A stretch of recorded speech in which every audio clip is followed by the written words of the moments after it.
question of 2025 paper. An object is projected with an initial velocity u at an angle theta to the horizontal.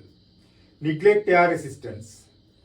Consider the following statements regarding the projectile. Statement A, the kinetic energy of object remains constant through the motion. Now we know that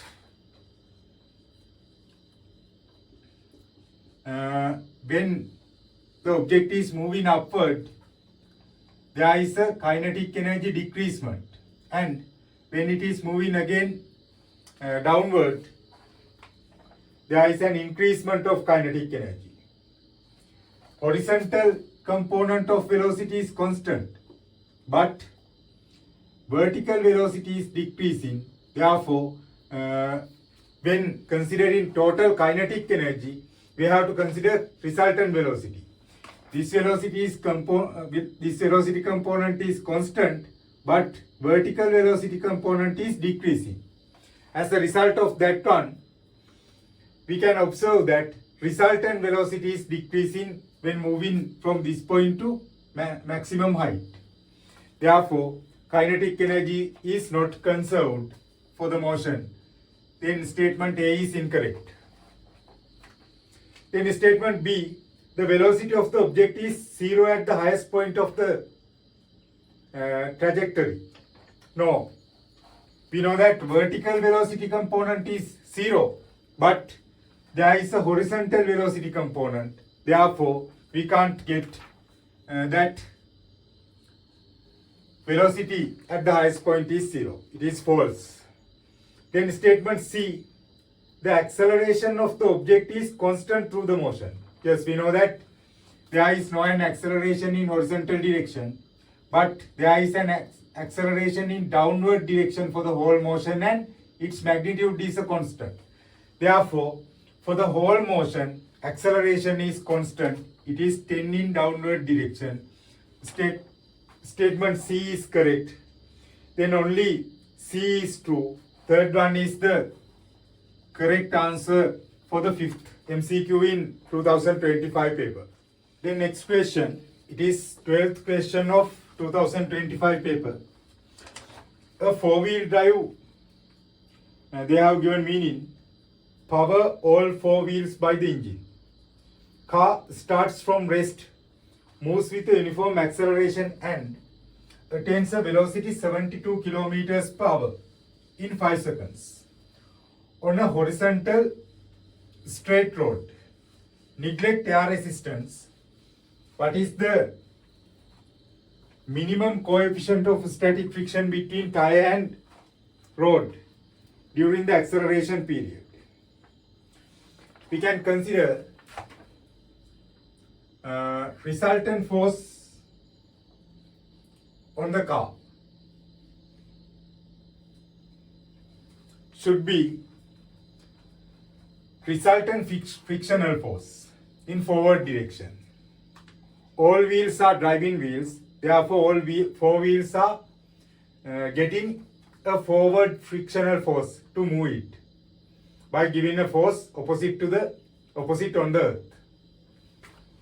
Therefore, we can get resultant frictional force as F and resultant reaction are weight of the car. It is not given as a value. I will consider it as mg.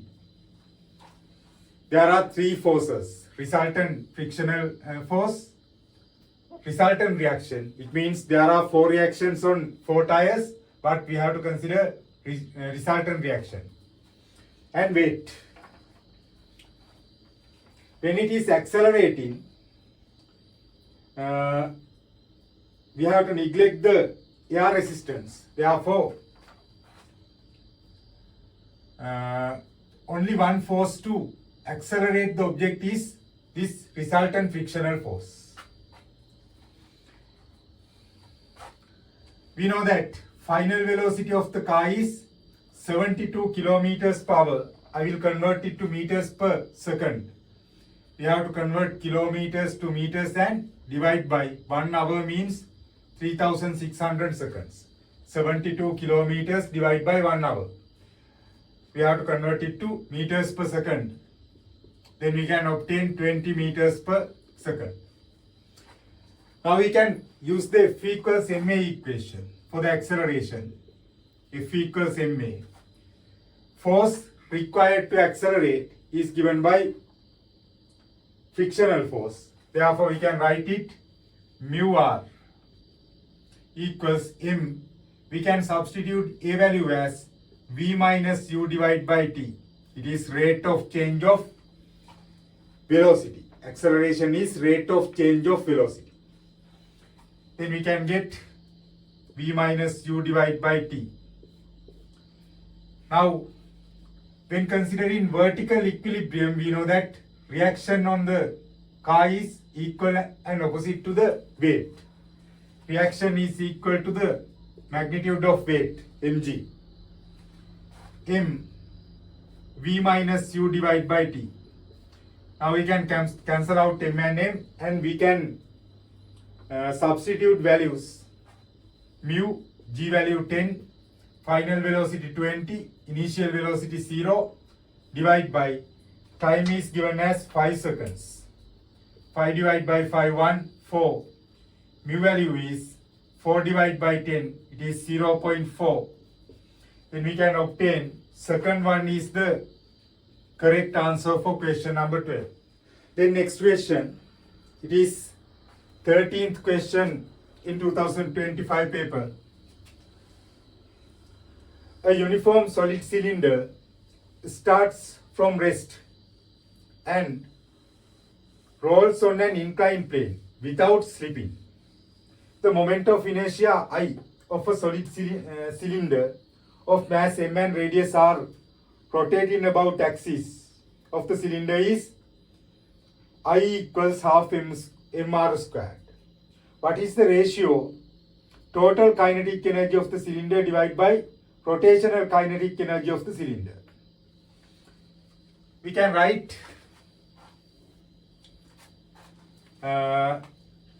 identify there are two types of kinetic energy. Kinetic energy of cylinder, rotational kinetic energy and linear kinetic energy. When an object is rolling, it means it is rotating without slipping. There are two types of kinetic energy. Rotational kinetic energy and linear kinetic energy. We can write linear kinetic energy half mv squared, as is given as capital R. Rotational kinetic energy is half I omega squared.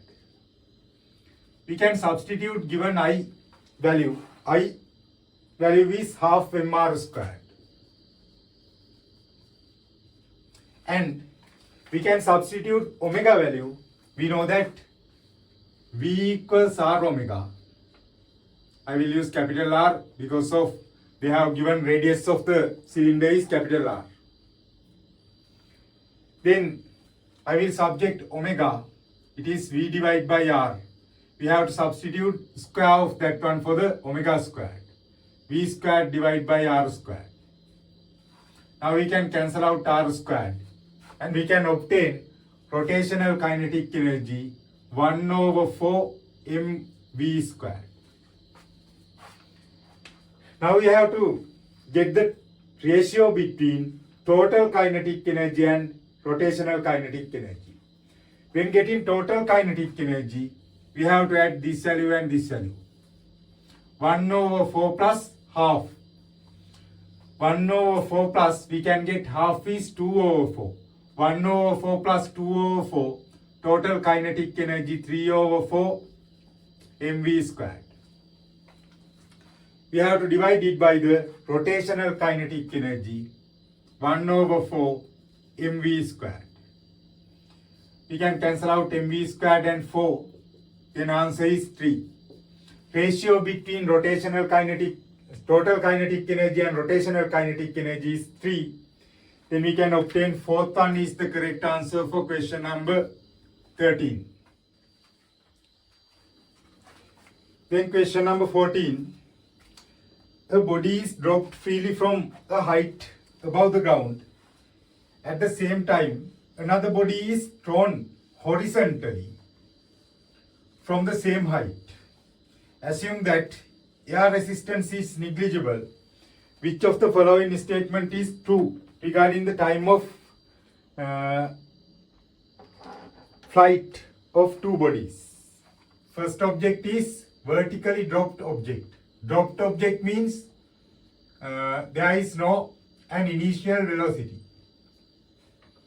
Second object is a thrown object in horizontal direction. It means there is no a vertical velocity. Therefore, for both objects, initial vertical velocity is 0. And there is the same height for both objects. Then path of this one will be like this. It is a parabolic path.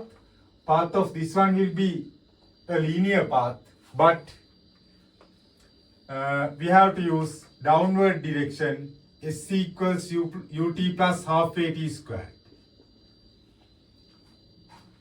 SC is constant. Initial velocity is 0 for both objects. There is a constant acceleration. Therefore, time should be same for both objects. Then we can obtain both bodies will hit the ground at the same time. Then answer is 5 for the question number 14. The next question, it is 17th question in 2025 paper. The velocity time graph of an elevator moving vertical downward is shown in the figure. A block of mass 1 kilogram placed on the floor of the elevator. What is the apparent weight of the block? They have given a velocity time graph. We can use that velocity time graph to find the acceleration. Acceleration is equal to the gradient of velocity time graph. Difference of y divided by difference of x. Difference of y 4 minus 0. Difference of x again 4 minus 0. Acceleration is 1 meters per square second.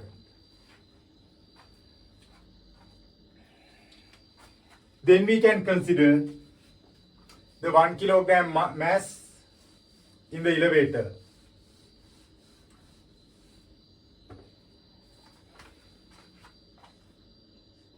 One kilogram mass. It is on a balance like this.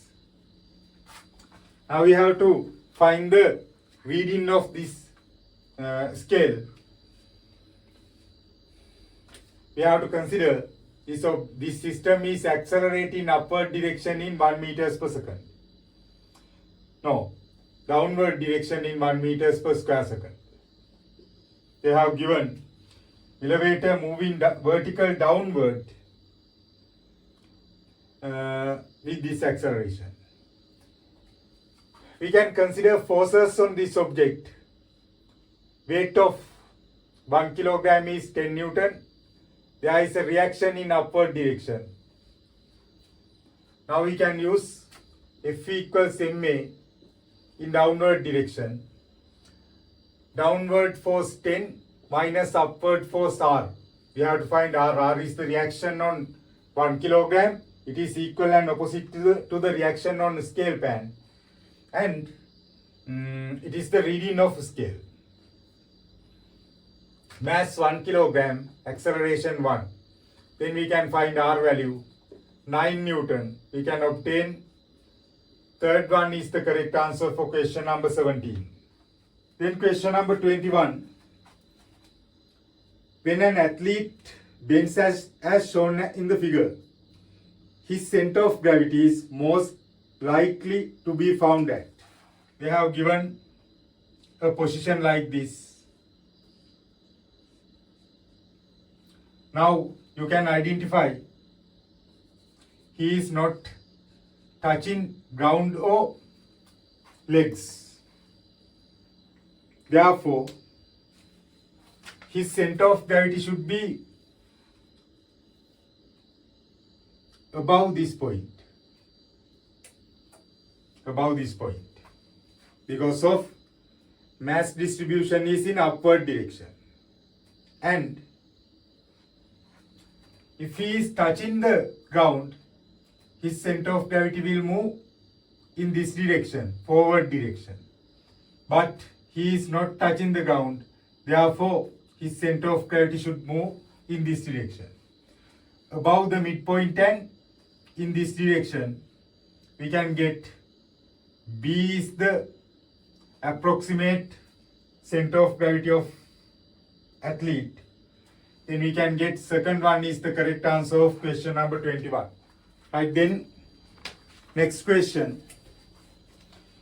It is 27th question in 2025 paper. A wooden block with a copper disc on its bottom floats in a beaker of water as shown in the figure.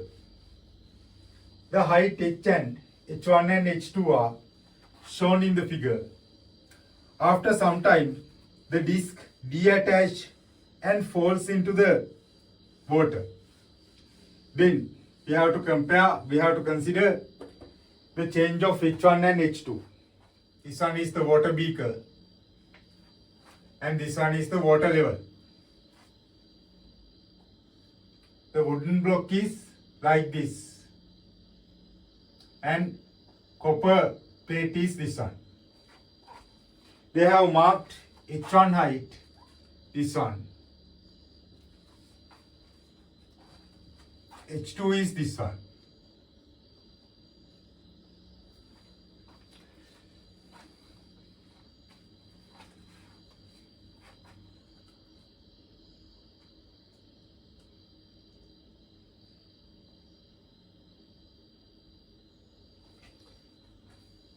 h1 and h2. Then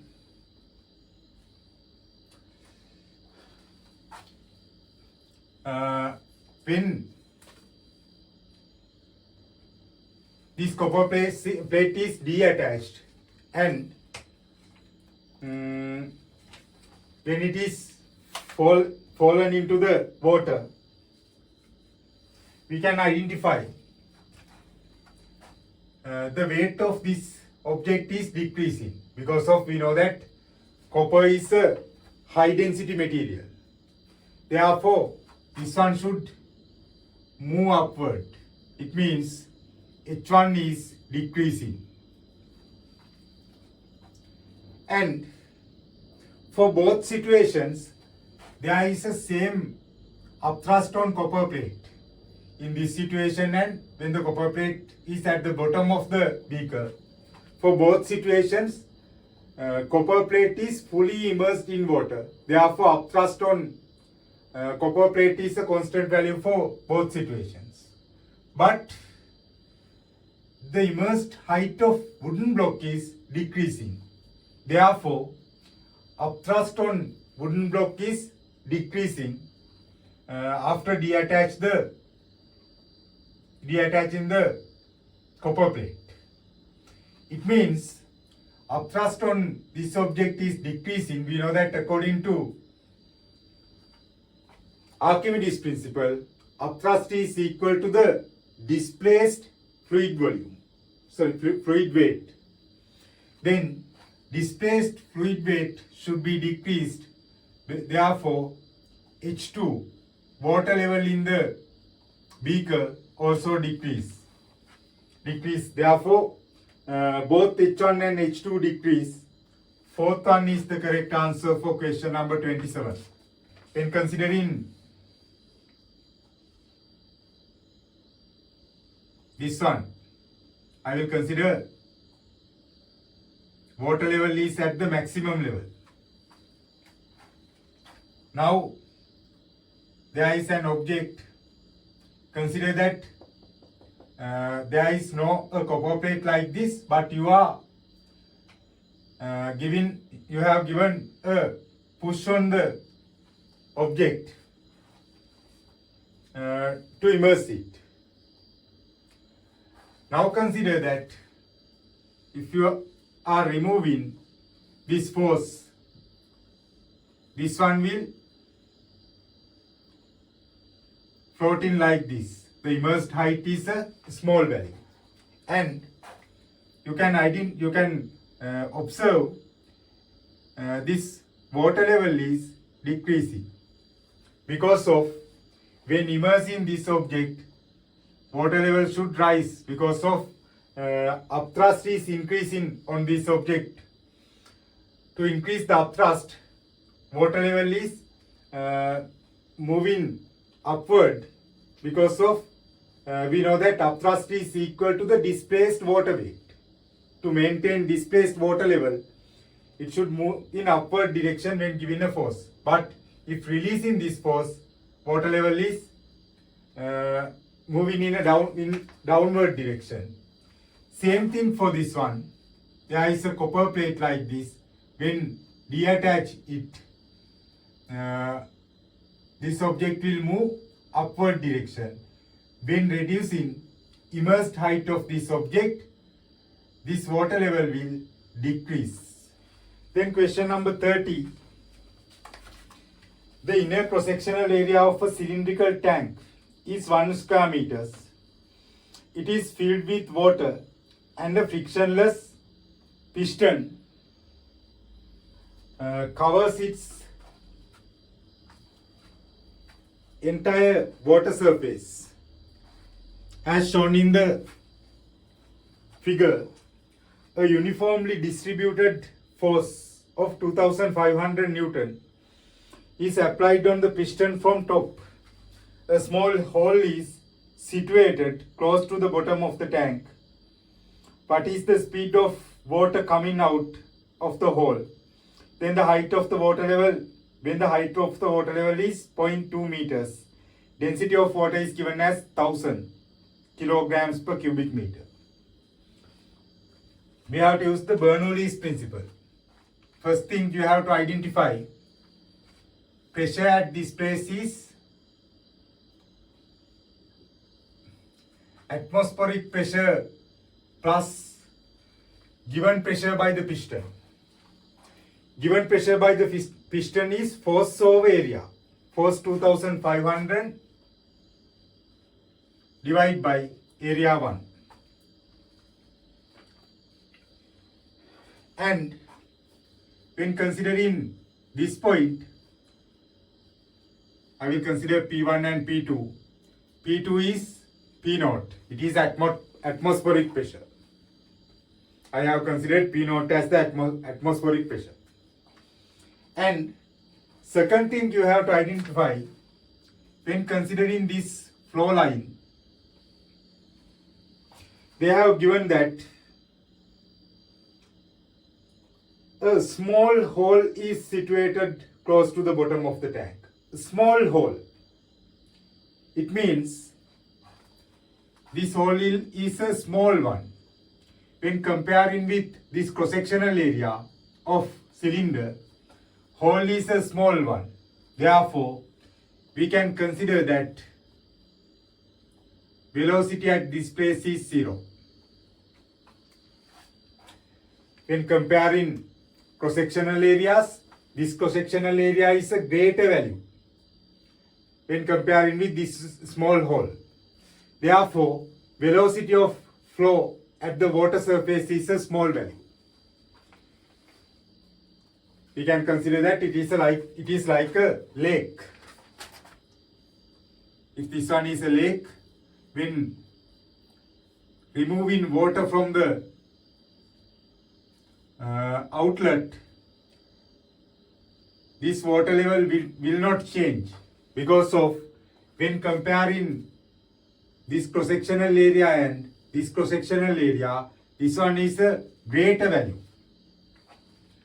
Therefore, upper surface, this surface is not moving. Now, we can use Bernoulli's principle between this point and this point. I will consider this point as x, this point as y. Then we can write P plus half rho v squared plus h rho g at x. should be equal to P plus half rho V squared plus H rho G at Y. Then I will consider potential energy zero level is this one. Potential energy zero level. Therefore, for the Y point, H value is 0, therefore this term is 0. Pressure at X point, P1, it is P naught plus 2500 divided by 1 plus half density of, this term also 0 because of we know that velocity at this place is 0 plus H rho G. Height of water column is given as 0.2 meters. Height 0.2, density 1000, G10. Pressure at point Y is atmospheric pressure. We have to find the velocity, half into 1000 into V squared. V is the problem. We can cancel out P naught and P naught. Then we have to simplify it. 2500 plus, there are 4 zeros to 1 decimal place. 2000 equals half into 1000 V squared.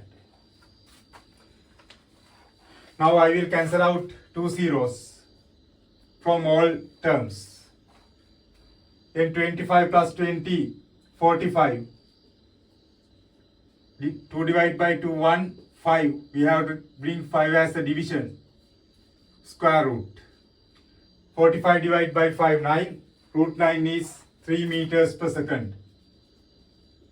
It is the flow speed of point Y. Then we can get fifth one is the correct answer for question number 30 in 2025 paper. Then question number 40. A uniform rod of length L and mass M is freely pivot to a point in a ceiling and suspended at an angle alpha from the vertical using a light string as shown in the figure.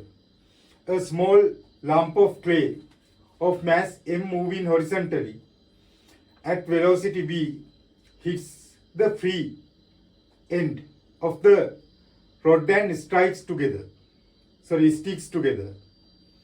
Assume that the lump of clay is a point mass. What is the angular velocity of the system just after collision? The moment of inertia I of a uniform rod of mass M and length L about one end and perpendicular to the rod is 1 over 3 ml squared. Right, before discussing problem, you have to understand a theory in rotational motion. I will consider a mass like this and it is moving with a v velocity.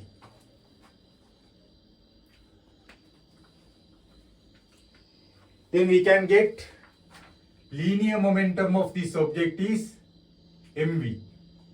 Linear momentum is mv.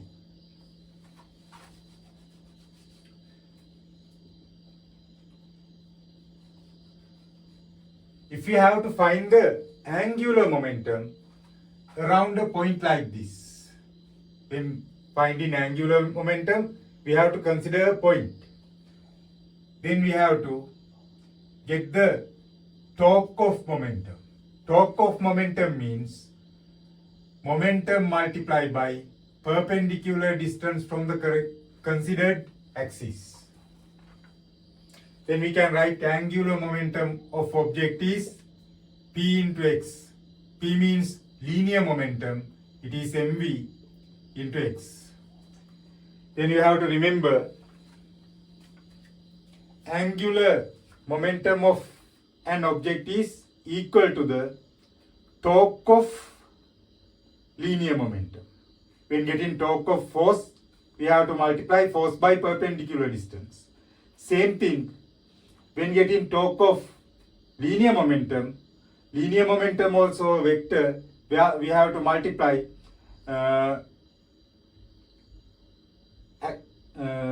linear momentum and perpendicular distance from action line of linear momentum to the corresponding point. We have found it in A-level 2010 essay problem before 2025. Now 2025 14th MCQ. There is a rod like this. This one is a pivot point and it is in an equilibrium by using a rope like this. This one is a rope and they have given this angle is theta. Before the collision, point mass m is moving with the v velocity in this line.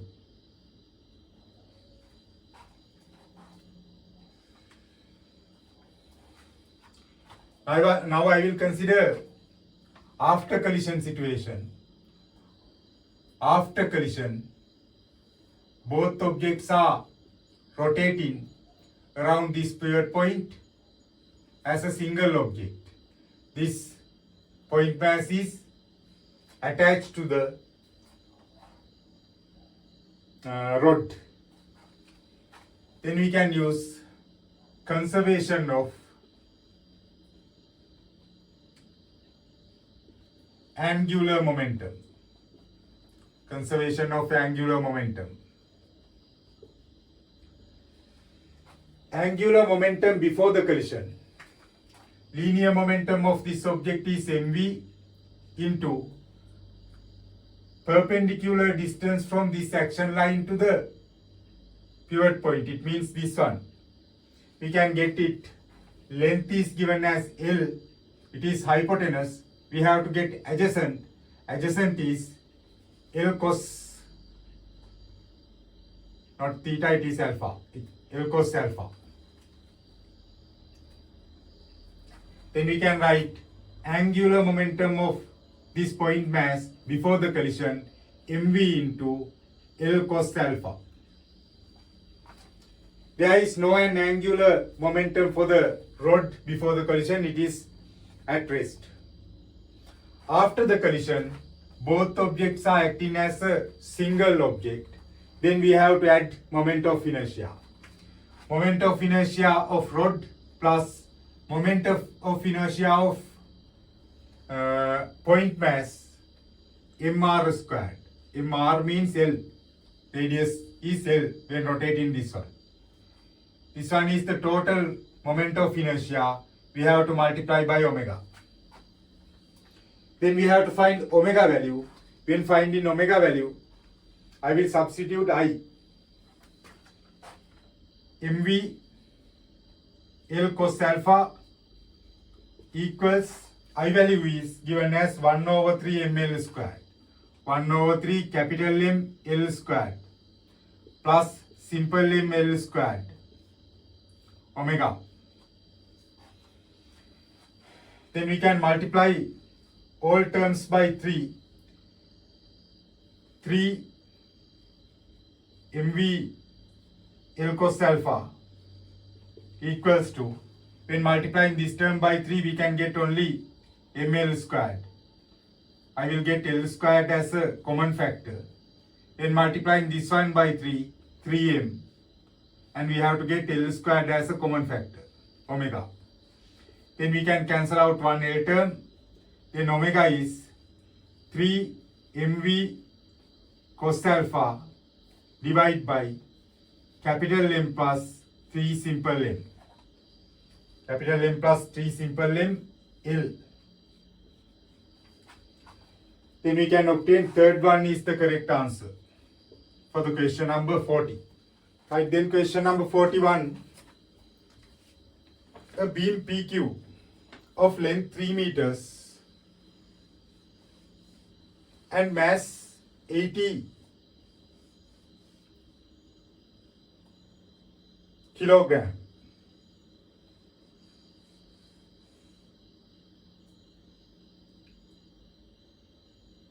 has its center of gravity at a distance 1 meter from the end P. The beam supported by two pillars is placed horizontally over a canal. A man of 60 kg starts to walk from end P to other end Q. The forces on the beam exerted by the pillars are R1 and R2 respectively. The variation of R1 and R2 with the distance d travelled by the man from end P is best represented by. Now, it is a beam like this. There are two reactions R1 and R2. Total length of the beam is 3 meters.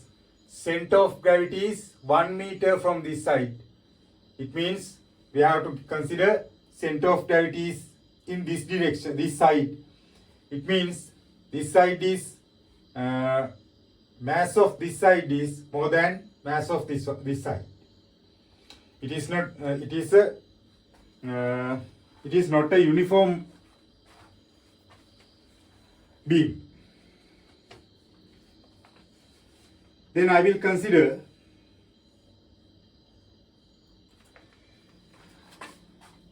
man is at this place and distance from this end is d. Weight of mass of beam is 80 kilograms. Therefore, weight of beam is 80 kilograms, 800 Newton. And mass of man is 60 kilograms. It is 600 Newton. Weight 600 Newton. Then I will get a relationship for the R1. We can consider torque around this point. I will consider it is Q. I will consider torque around Q. Clockwise torque equals counterclockwise torque. When considering point Q, clockwise torque is due to R1 force. Then we can multiply R1 by distance from this point 3 meters. There are two counterclockwise torques due to 800 and 600. 800 into total length 3 meters. Therefore, this distance should be 2 meters. They have given this length 1 meter, then this one 2 meter.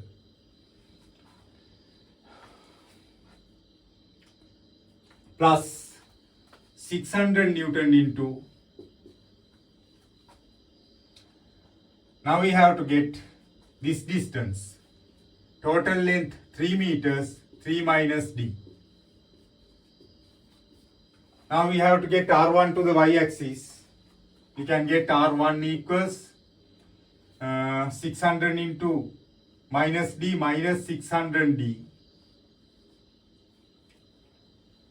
plus 600 into 3, 1800 plus 800 into 2, 1600. When removing this 3, we have to divide all 3 terms by 3. R1 minus 200d plus sum of this value 0, 0, 8 plus 6, 14, 1 remaining, 1 plus 1, 2 plus 1, 3, divide by 3.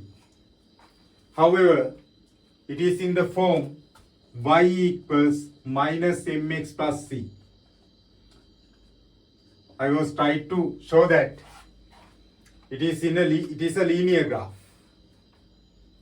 Now we can get it should be a linear graph. Therefore, we can reject third, fourth and fifth answers. Then answer should be 1 or 2. And we know that practically we know that when moving this man from this side from P to Q, if this man is at P, R1 is a maximum value. Therefore, R1 is decreasing with distance. R1 is decreasing with distance. Opposite thing, R2 is increasing with distance. When man is at descent, we can observe R2 maximum. Right now, this point is a special point. At this point, R1 value equals R2. If R1 equal to R2, this man should near to this end to balance this weight of the horizontal beam. Center of gravity of horizontal beam is in this side before the midpoint. Therefore, when R1 is equal to R2, man should be move a distance such that it is after the midpoint. Therefore, this point should be in this direction. For the first graph, this one is like midpoint. But for the second graph, it is in right hand side. Therefore, second graph is the correct graph. Then we can obtain second answer is the correct answer for the question number 41. The next question, it is 45 in 2025 paper. A block of mass m moving with the velocity v on a frictionless horizontal surface collides with a heavier block of mass 3m at rest on the surface. If the two blocks stick together after the collision, they move with velocity v1. If instead the collision is perfectly elastic, the lighter block bounces back in the opposite direction and heavier block move with v2 velocity. What is the ratio v2 over v1? For the first situation, we have to consider that this one is m, this one is 2m. After the collision, 3m. After the collision, both objects are moving as a single object. It is 4m mass, velocity v1. Initial velocity of this one is v. 3m mass is at rest. Then we can use conservation of linear momentum. Initial momentum mv plus momentum of this one is 0. Momentum of this one 4mv1. Then we can get mv equals 4mv1. v1 is v divided by 4. For the second situation, we have to consider that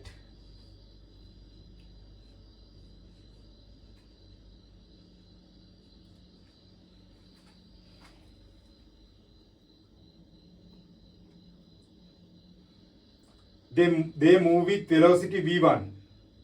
If instead of collision is perfectly elastic, lighter block bounce back in the opposite direction and heavier block move with the velocity v2.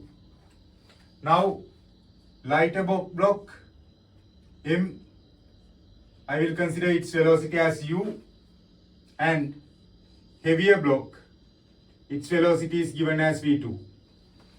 Again, we can use conservation of linear momentum. Momentum before the collision is mv. There is no momentum for this one because of it is at rest.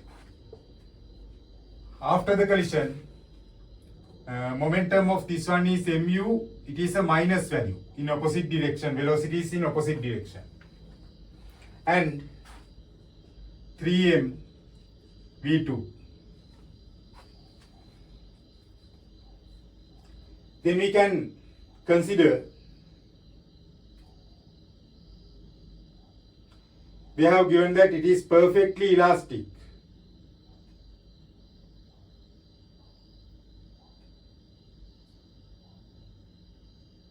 It means there is no kinetic energy loss. Then we can get initial kinetic energy half mv squared equals to final kinetic energy half mu squared plus half 3m v2 squared. If the collision is perfectly elastic, it means there is no kinetic energy loss. Now we can subject u from this first equation and we have to substitute it to this equation. I will get from first equation u is 3v2 minus v. Then I will substitute it to second equation.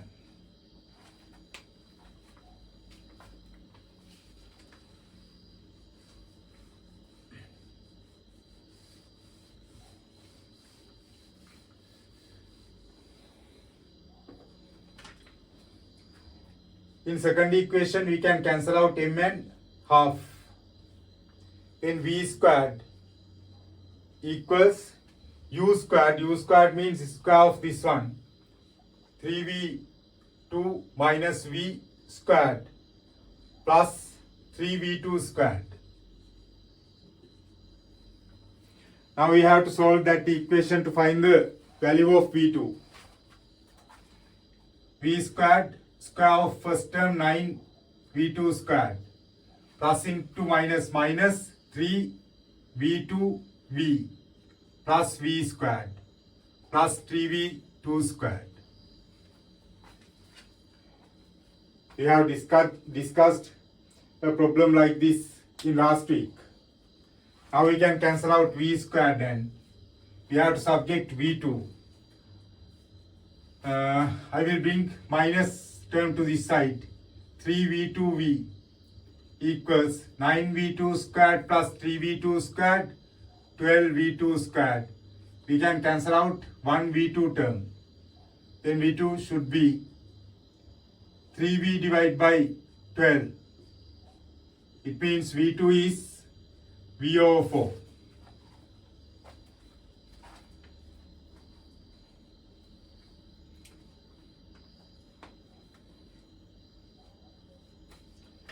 No. When getting